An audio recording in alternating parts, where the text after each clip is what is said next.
بسم اللہ الرحمن الرحیم۔ ناظرین، آج کا پہلا ویلاگ اور پیج ہے 423 یعنی 423 اور ویلاگ نمبر 1۔ ناظرین، قرآن کریم کا ترجمہ، تشریح اور تفسیر اردو میں یعنی آسان اردو زبان میں آپ کی خدمت میں پیش کر رہے ہیں۔ رائٹر ہیں اس کتاب کے مفتی اعظم پاکستان حضرت مولانا مفتی محمد شفیع صاحب رحمۃ اللہ علیہ۔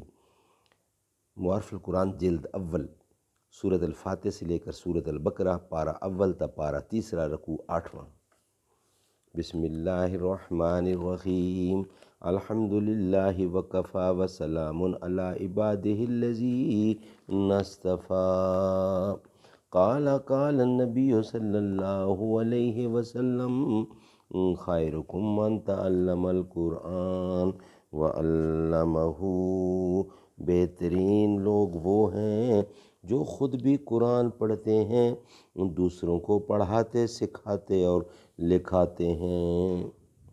یا رب، مجھ کو مٹاتا ہے کس لیے لوح جہاں یہ حرف مقرر نہیں ہوں میں۔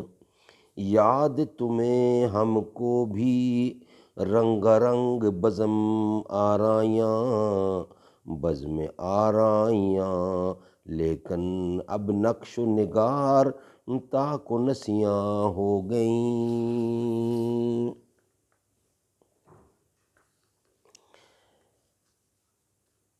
اما ما ذبح لذالک اليوم فلا تاکلوا ولکن کلوا من اشجارہم۔ جو جانور اس عید کے دن کے لیے ذبح کیا گیا ہو وہ نہ کھاؤ، لیکن اس کے درختوں کے پھل وغیرہ کھا سکتے ہو۔ جو جانور اس عید کے دن کے لیے ذبح کیا گیا ہو وہ نہ کھاؤ۔ الغرض یہ صورت ثانیہ جس میں نیت تو تقریب الی غیر اللہ کی ہو مگر ذبح کے وقت اللہ کا نام لیا جائے۔ اول تو اشتراک علت یعنی نیت تقرب الی غیر اللہ کی وجہ سے ما اہل بہ لغیر اللہ کے حکم میں ہے۔ دوسری آیات وما ذبح علی النصب کا بھی مدلول ہے، اس لیے یہ بھی حرام ہے۔ تیسری صورت یہ ہے کہ کسی جانور کو کاٹ کر یعنی اس جانور کو کان کاٹ کر یا کوئی دوسری علت لگا کر تقرب الی اللہ یعنی تقرب الی غیر اللہ اور تعظیم غیر اللہ کے لیے چھوڑ دیا جائے، نہ اس سے کام لیں اور نہ اس کے ذبح کرنے کا قصد ہو بلکہ اس کے ذبح کرنے کو حرام جانیں۔ یہ جانور ما اہل بہ لغیر اللہ اور ما ذبح علی النصب دونوں میں داخل نہیں، بلکہ اس قسم کے جانور کو بحیرہ یا سائبہ وغیرہ کہا جاتا ہے، اور حکم ان کا یہ ہی ہے کہ یہ فعل تو نبض قرآن حرام ہے، جیسے کہ آیت میں ما جعل اللہ من بحیرۃ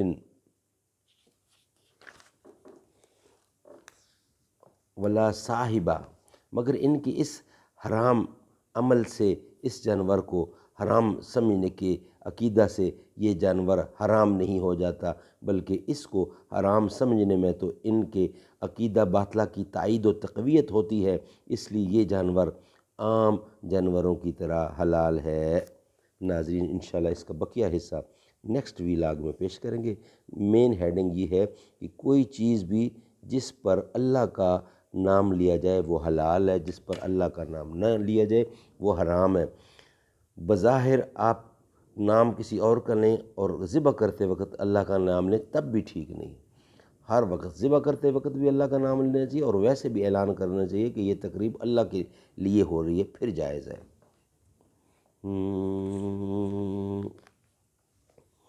یا رب ہے بخش دینا بندے کو کام تیرا، ہے تو ہی دینے والا پستی سے دے بلندی، اسفل مقام میرا اعلیٰ مقام تیرا، شمس الدعا محمد بدر الدجا محمد، ہے نور پاک روشن ہر صبح و شام تیرا، محروم کیوں رہوں میں، جی بھر کے کیوں نہ لوں میں، یا رب ہے بخش دینا بندے کو کام تیرا۔